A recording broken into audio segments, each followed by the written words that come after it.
কান চলচ্চিত্র উৎসবের ৭৯তম আসরটা যেন তারকাদের ছাপিয়ে ছিল নির্মাতাদের আধিপত্যে। কারণ এ বছরটায় যে ছবির গল্পে মূল প্রতিযোগিতায় সব পরিচালকেরাই ছিলেন আলোচনায়। যে তালিকায় বাংলাদেশের সিনেপ্রেমীদের নজরে ছিল ইরানের আসগর ফারহাদির সিনেমা হিস্টোরিজ প্যারালেলস।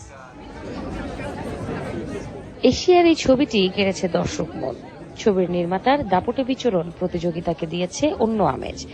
তবে আসর জুড়ে সিনেক্রিটিক্স, জার্নালিস্টদের আলোচনায় আছে ব্রিটিশ নির্মাতা পাওয়েল পাওলিকস্কির জার্মানি ঔপন্যাসিকের বায়োগ্রাফিক্যাল মুভি ফাদারল্যান্ড এবং স্প্যানিশ নির্মাতা এলসার কুয়েরোর বাবা মেয়ের সম্পর্কের গল্পের cinema my বিলাভ।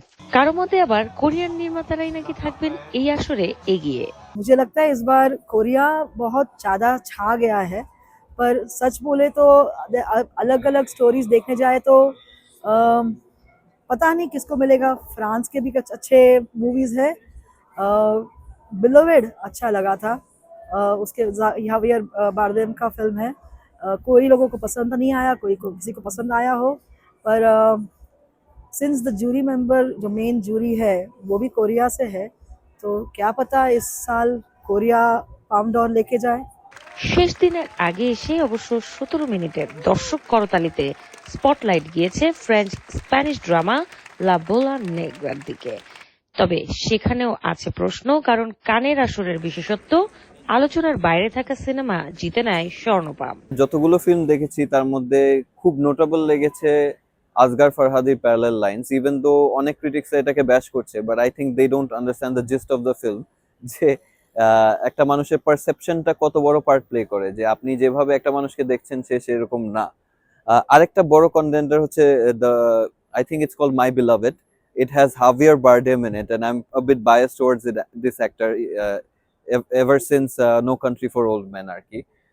His acting is phenomenal, and the film is about ego, R ego কিভাবে একটা রিলেশনশিপকে ধ্বংস করে দেয়। প্রতিযোগিতা বিভাগে যে ১৪১টি দেশ থেকে বাছাই করা ২২টি ছবি, সেই ছবিগুলোর মধ্যে বেশিরভাগ ছবি আসলে নির্মাতারা, আমরা যাদেরকে বলি অ্যাভাগার্ডে, অর্থাৎ তারা একটি অনেকটুকু তারা স্বাধীন নির্মাণ এবং তারা নন্দন ভিত্তিক ছবি তৈরি করতে পারদর্শী। আমি পাবলো আলমোদোভারের কথা যদি বলি, রাশিয়ার নির্মাতা, তার ছবি আছে, এবং আসগর ফারহাদি আছেন। যদিও রেইসে স্পেনিশ নির্মাতা রদ্রিগোর ছবি, যেটি দ্য বিলাভেড, সেটিও রেইসে আছে। তবে যে তালিকা দেখছি সেটি হচ্ছে যে এই মুহূর্তে যদি বলি আরও কিছু ছবি তো দেখা বাকি আছে, সেই ছবিগুলো না দেখে আসলে পুরোপুরি মন্তব্য করাটি আসলে বোকামি।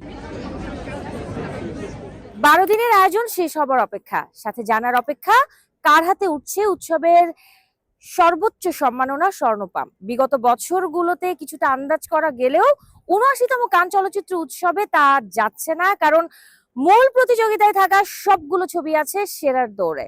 শাহরিন জেবিন, চ্যানেল 24, কান ফিল্ম ফেস্টিভ্যাল, ফ্রান্স।